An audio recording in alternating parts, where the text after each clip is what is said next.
Hey guys, Thomas Sulu Jr. here, aka Mustached, and it's time for me to celebrate 100 episodes with a review I've been wanting to try to do for a really long time, so I hope people will check this out. And it is a review for my own book, Syndicate X.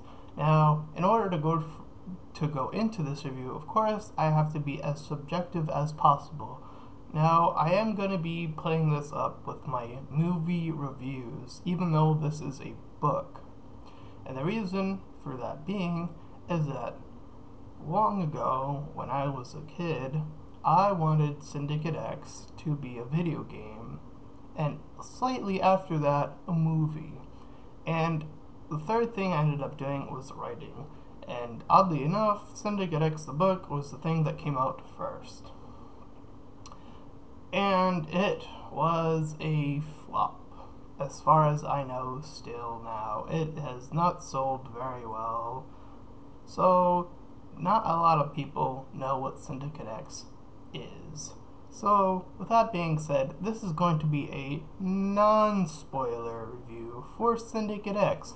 So I'm going to try my best to use as many vague terms as possible while trying to describe whether or not I believe that this book was good or not. And of course, again, I'm trying to be subjective to the topic. After all, this is something I wrote, so it would be very easy to take the biased road and say, yeah, this book was great. Well, there are a lot of problems with this book. So I will talk about what I think I did pretty good, and then talk about all the other stuff after. So, in a very loose description, this book is about Zeke Dartel joining up with Jessica Dalu and Tony Sindis as they form to create what is known as Syndicate X in this post-apocalyptic other world that is sort of like Earth, but not. It has some similarities, but just enough to make it slightly different as well. And they go around and they say they're going to be superheroes, and they sort of bring in these new guys, and some of them are not so sure that the way that they're handling being superheroes is good. So that's the basic premise of Syndicate X. So I will talk about what I think I did okay in this book, and that is the backstories of these characters. I really wanted to delve deep into new superheroes, and I use quotes on that because it's very hard to create a new superhero in terms of originality. At some point, you're gonna end up taking something from somewhere. It's almost inevitable at this point in this day and age. And I'd be lying if I said I was completely original. A lot of this stuff is innovative from a lot of other works, especially in the superhero genre, and it makes sense. But anyways, I really wanted my background stories to stick out, and for at least people to understand where these heroes, or sort of semi-heroes or anti-heroes or whatever you want to call them, at least have something to fall back on. So when you're seeing them in action, at least you understand why they are the way that they are. And some of them will probably make a lot of sense, while the others will probably be somewhat questionable. And I think that is one of the things that I wanted to go for while trying to write this book. Now, while writing this, in the however long it took since I was a kid until 2013, which was when I officially published the first title, I was blissfully unaware of how much of the other stuff didn't quite follow suit to how well I think I developed the backstories of these characters. And I am going to compare this to other things, although I probably shouldn't, but I'm going to, because this is a very special episode and I feel obligated to sort of give the vibes of what people should be in store for. So, first things first, if this was in movie form the way it is now, You remember this movie called The Last Airbender, and M. Night Shyamalan made this movie, and everyone thought it was a disaster. The worst movie of, I want to say it came out in 2009-ish, or I think 2010, I'm not exactly sure when it came out, but one of the worst movies ever possibly made. Well, I think if Syndicate X came out and it was the exact way it is in the book, besides the backstory, there is just a lot of exposition that I put in this book. Probably even far more than what you've seen in The Last Airbender. And the reason why, and I'm going to try to defend some of these points as well as I possibly can, but particularly for this, it's a new title, uh, it's a new set of heroes I was trying to create. So I wanted to sort of set the tone of exposition and have it follow the story and have it make sense where it is. And it is a bit heavy, probably heavier than it is in the last Airbender book series or movie. Way heavier than that, obviously. So a lot of people could find that very boring and very tedious to get through. Even the action scenes that I put in here are very. I tried my best to make it as one step as possible, in the sense that it'd be like, one, he does this, he does that. Because I have a lot of issues writing combat sequences. That's one of my major weaknesses as a writer. Even still, I have a lot of trouble writing action sequences, and that is something I wanted to capture in Syndicate X. Is a lot of action, but not just action. I mean, superheroes are going to get involved in action sequences. They have to save the day or something along those lines. It would make sense to have action in here, so that's why it's in there. Um, but there's this other reference I wanted to make about one of the worst relationships of all time, according to a lot of people. Bella from Twilight and the vampire guy. I can't remember his name anymore, quite honestly. A lot of people say, they had made the joke for a long period of time. Worst relationship ever. Every other relationship is better than this, etc., so on and so forth. And this joke went on for so long. It still has crept its way back into this year, believe it or not, from the last time I've seen that. So it is something that is still somewhat present. Well, I'm here today to tell you that there is probably a relationship that is far worse than that. You see, because the thing is about that relationship is, at the very least, it's about two people getting together, and even though it's the most very one straight line, I'm in love with you sort of thing, it is sort of this almost Disney-esque sort of, I met you and then I fell in love with you, instead of we're already together in a relationship. And that's exactly, and this is by the way not even a spoiler, because in the beginning of my book I say Zeke Dartel and Jessica Dalu are a couple at the very beginning of the book. And I'm sure nobody would be interested in reading a couple that's already together in a superhero book. I mean, the majority of superheroes is all about finding that love life. I mean, it is prevalent in almost every superhero you can think of. Superman trying to get with Lois Lane, Cyclops and all his issues with hold on.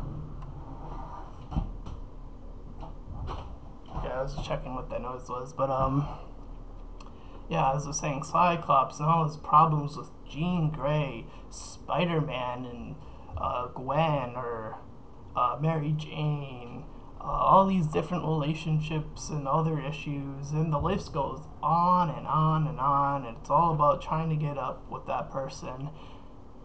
And I can't really think of that many superheroes, at least off the top of my head, that are already in a relationship. I mean, I guess there's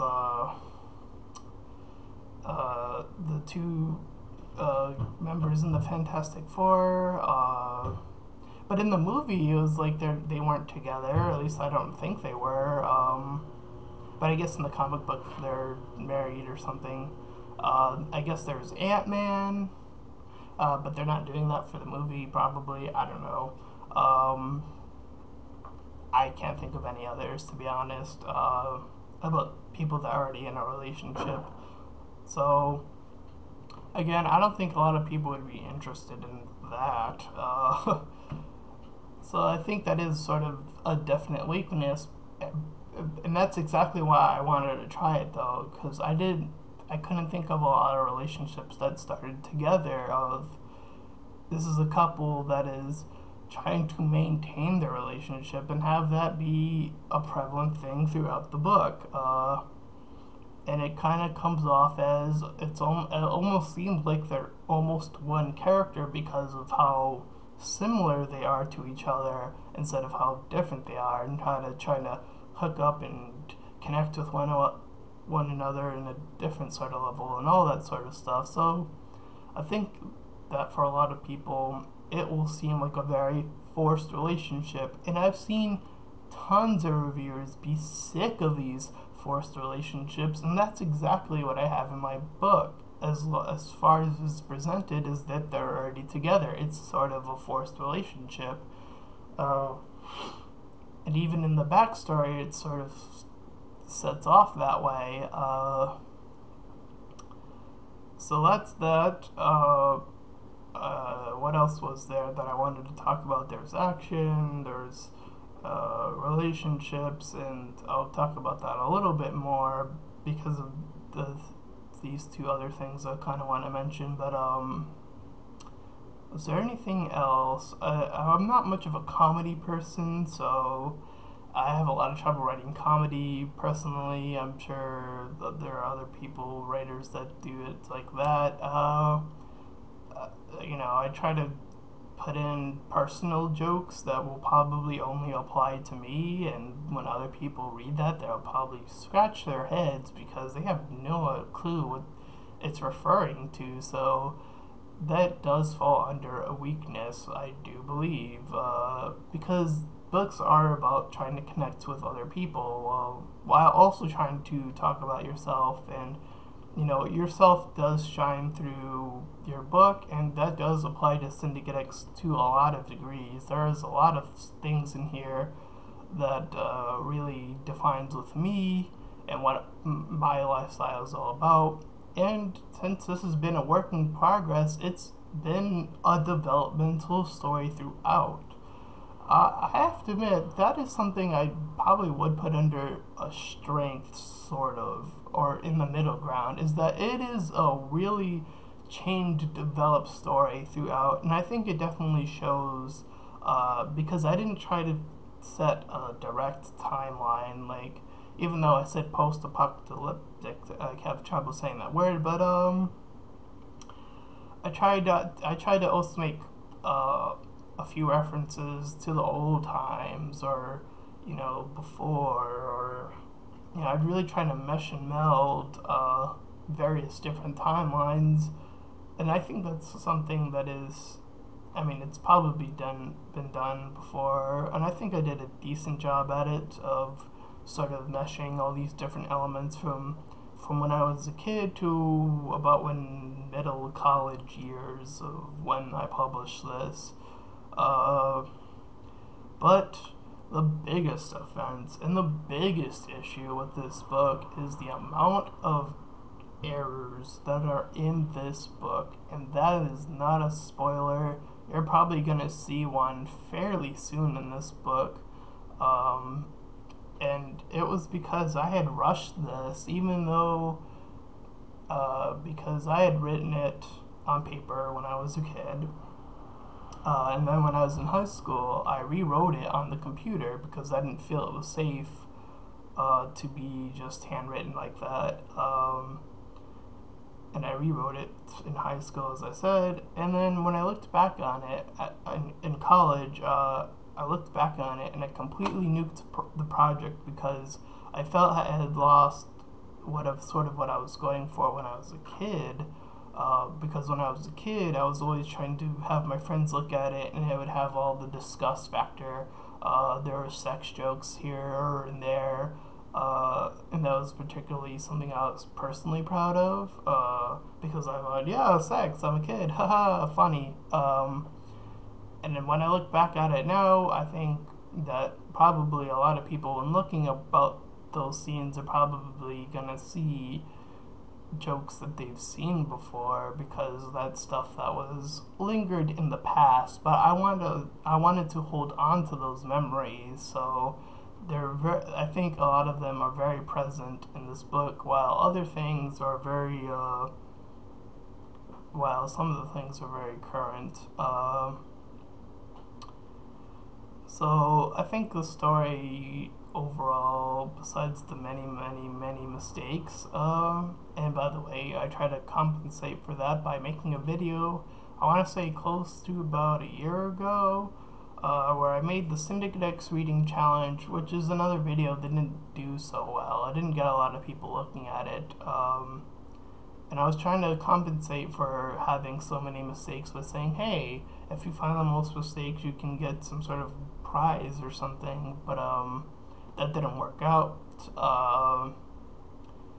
And as far as that, pulling that aside, as I said, the story does kind of jump from thing to thing to thing. There is a lot of different sort of side stories that are happening. There are a lot of characters. This is a group project, sort of, or I should say, there are a lot of people in the group of Syndicate X, I should say, that end up joining. So I think one of the issues is having a lot of characters and only having serviceable backstory for some of them. And I said that for the backstories that are there, they're strong, and that's something I am proud of. But other than that, there are a lot of characters that were missing or just not as well developed here. So it sort of falls apart on those characters. And I think, and I kind of want to make another two movie references here. I find it funny for something like Spider-Man 3. A lot of people are on the fence. They either really hate this movie or they're or maybe there are like a few people that actually really enjoyed it. And I think for a lot of people that hated it, said there were too many villains and the focus on Venom in particularly, I think a lot of people would agree on, was very weak. And they didn't handle it well. Well, that's the funny thing, is that I think when you look at other movies, and I think one movie that does it particularly well, Scott Pilgrim versus the World. 7 villains, all of them have enough backstory so you understand where they're coming from, and then you understand each of their motives. For the most part, I think most of them were pretty much well set. So 7 villains. It's possible to do 7 villains in one story and make it cohesive. And I do think that that movie did do very well, that being Scott Pilgrim versus the World. But here's the thing, is that I have more than 7 villains. I have probably 10 plus possible villains here in this one book. And they sort of pop in and pop out. And some are obviously more prevalent than others, but I wanted to represent all the future outcomes, because when I was a kid, my original goal was to sort of be the J.K. Rowling of book writers. This is like the next one. I wanted to have a whole series of books, Syndicate X 1 through 7. That was the original plan. Like, I had the stuff planned out in my head. I was like, yeah, I'm gonna do it. I'm gonna be that person, do it. The next person to be that. And of course, I've already started doing it. I did the sequel to this, and I won't be reviewing that here, but, you know, it hasn't panned out so far. It hasn't succeeded in the places I wanted to succeed in, so I sort of been left here trying to think of, well, I should probably rewrite Syndicate X to be better, and all that sort of stuff, because it sort of does fall apart in a lot of areas.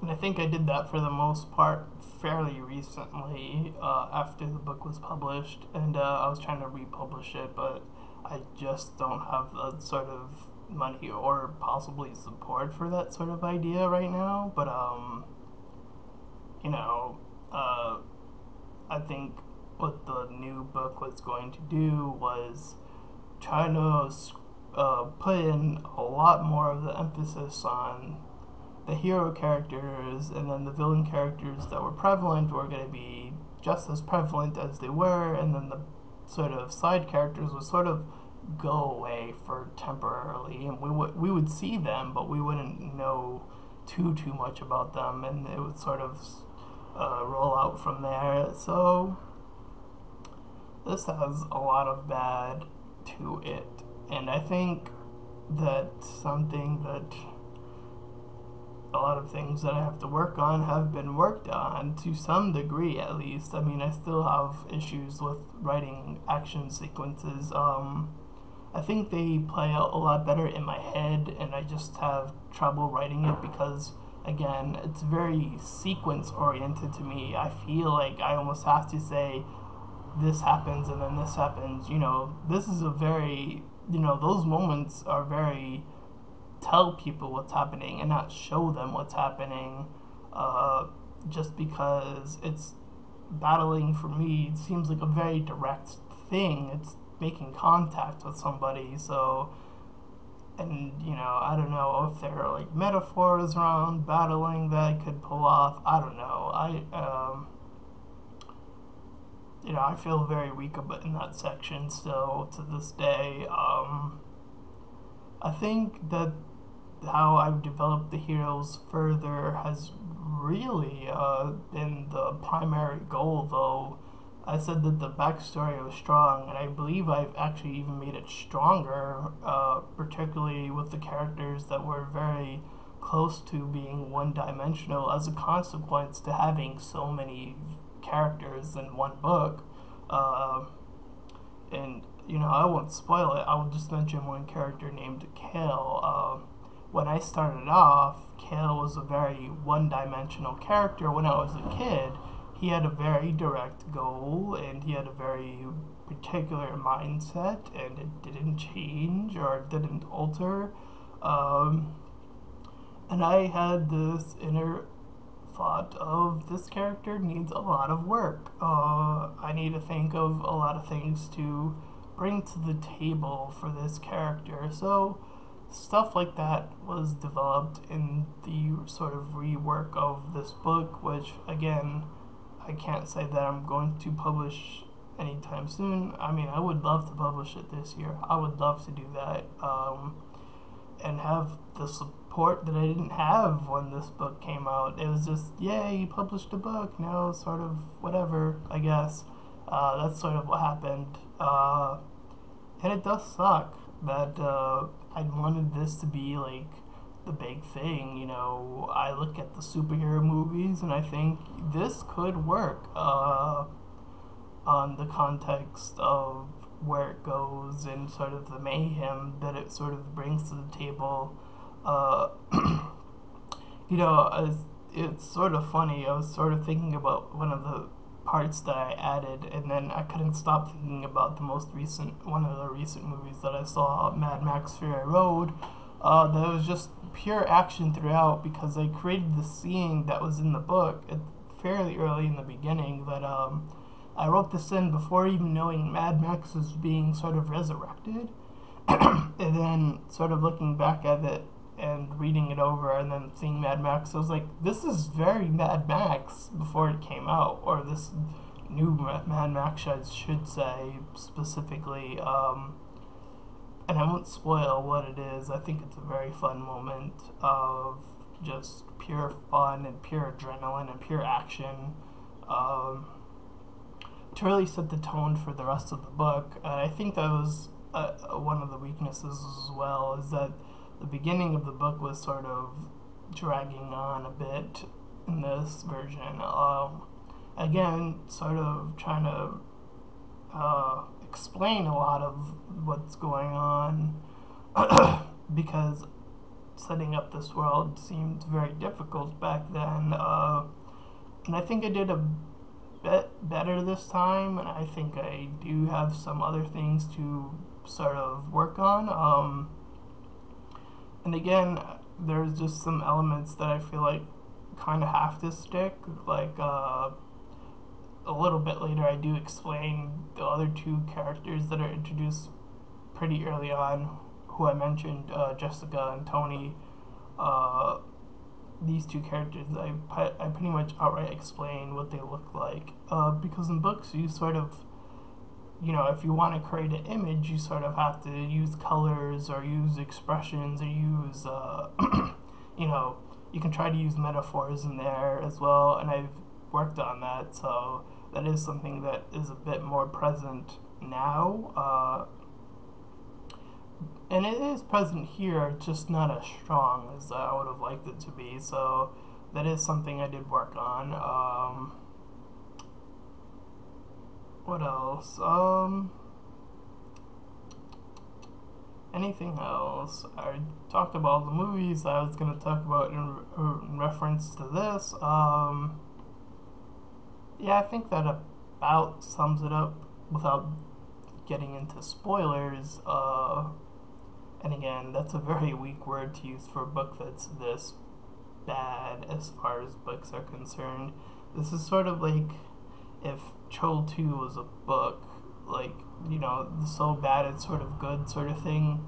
I think that vibe would very well apply to Syndicate X. Like, I tried so hard to create so many moments in this that were just so over the top and so ridiculous that, even though sometimes it is being explained, I was just hoping that people would have fun with it. That was the ultimate goal. That was one of the many goals, I should say, of putting this book together. And I had sort of high sort of expectations of myself, and after looking back, I did let myself down on a lot of aspects. So, uh, as a grade, uh, this particular book, Syndicate X 1, I'm gonna give it a 3 out of 10. Then that is weaker than Poltergeist, mind you. A score that I gave that movie. So the reason for 3 out of 10 is that I think that there are some elements there that do work. As I said, the backstory does work. And I think even though the story does sort of jump around, it does sort of almost give up the vibe of a really cool, almost comic book sort of vibe to it. And unfortunately, I can't draw to save my life. And if I could have drawn, I would have made this a graphic novel myself, but I can't draw. So that is the thing that I did try to write a sequence of events that are almost particularly strange. And even though they might have been presented before, because that's probably very likely, I try to combine things that haven't really been combined before, and I think that it does succeed there on a few levels. And I think that's sort of where the 3 comes from, including the background on these characters. And I think the newer version would probably easily be more closer to above a 5 right now. Probably a solid 7, I would say, the remake that I have. But again, I just don't have the means to make it happen right now. So with that being said, there is one thing I wanna add on to this, and it's sort of the Gauntlet challenge, if you will. Not the reading challenge, but if people still would want to pick this book up and give it a go for whatever reason, the reading challenge is still open. No one's taken it yet, so it's still out there. There's a new challenge, particularly for the YouTube community, or whatever you want to call it these days. currently I have reached 30 subscribers, and I think that's, you know, a below average, I guess, since, anyways, the gauntlet is to get me all the way up to potentially 1,000 subscribers. Now, what I'm hoping for is at least to get to 100. And if I reach 100, I will review Syndicate X 2, which may be worse or may be better than Syndicate X. I'm not here to tell you that. But I will review it, and of course it will be also a non-spoiler review. But if I do reach 100 subscribers, I will do that. But I highly doubt that's ever gonna happen. I laugh at my own gauntlet because I don't think I could reach 100 subscribers. Hell, even 1,000. Um, and yes, I'm doing this to get more subscribers. Ooh, I'm evil, whatever. So yeah, that is the gauntlet. Let's see if I can get to 100. I'm at 30 right now, so if we can get me to 100, I will review Syndicate X 2. That's Syndicate X semicolon 2, by the way. Uh, if I hit 100. Now, if I hit 1,000, I might do something else. I might start talking about the new version of this, or do a spoiler review if people actually start buying the book and looking into it. Who knows? The possibilities are out there. But with that being said, this has been Thomas Sulu Jr., aka Mustached, and I'll see you guys next time.